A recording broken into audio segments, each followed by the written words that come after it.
क्या आप जानते हैं भगवान जगन्नाथ का असली रूप यह लकड़ी की मूरत नहीं बल्कि एक चमकता हुआ नीला पत्थर था जिसे नीलमाधव कहा जाता था। आखिर वो दिव्य पत्थर गायब कहाँ हो गया और भगवान अधूरी मूरत में क्यों बदल गए? यह कहानी मालवा के राजा इंद्रद्युम्न से शुरू होती है। उन्हें पता चला कि ओडिशा के घने जंगलों में भगवान विष्णु साक्षात नीलमाधव के रूप में पूजे जाते हैं। राजा ने अपने मंत्री विद्यापति को खोज पर भेजा। विद्यापति जंगलों में भटकते हुए आदिवासी सरदार विश्ववसु तक पहुंच गए, जो गुफा में गुप्त रूप से नीलमाधव की पूजा करते थे। विद्यापति ने सरदार की बेटी से शादी की और जिद करके गुफा देखने की बात मनवा ली। सरदार ने शर्त रखी कि वे उनकी आंखों पर पट्टी बांधकर ले जाएंगे, लेकिन विद्यापति ने चालाकी की। उन्होंने रास्ते में चुपके से सरसों के बीज गिरा दिए। कुछ दिनों बाद जब बारिश हुई तो सरसों के पौधे उग आए और विद्यापति को गुफा का रास्ता मिल गया। उसने तुरंत राजा को खबर दी। राजा इंद्रद्युम्न अपनी विशाल सेना लेकर घमंड के साथ भगवान को लेने पहुंचे, लेकिन उनके वहां पहुंचते ही नीलमाधव की मूर्ति हमेशा के लिए गायब हो गई। भगवान अपने भक्त विश्ववसु के साथ हुए धोखे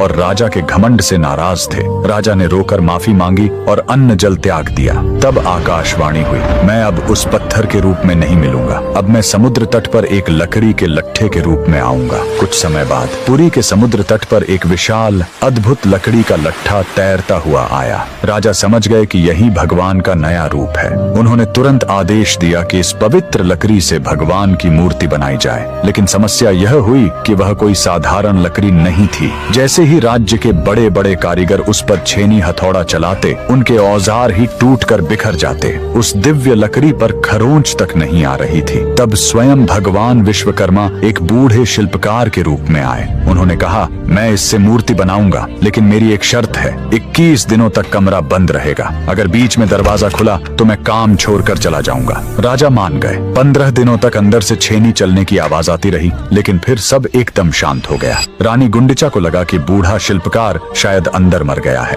घबराहट में उन्होंने दरवाजा खोल दिया। अंदर देखा तो शिल्पकार गायब था और वहां भगवान जगन्नाथ, बलभद्र और सुभद्रा की अधूरी मूर्तियां थीं। राजा बहुत दुखी हुए, लेकिन तभी भगवान ने संकेत दिया कि वे इसी अधूरे रूप में रहकर भक्तों को दर्शन देना चाहते हैं। यही कारण है कि आज भी हम भगवान के उस अधूरे लेकिन सबसे प्यारे रूप की पूजा करते हैं। कमेंट्स में जय जगन्नाथ जरूर लिखें।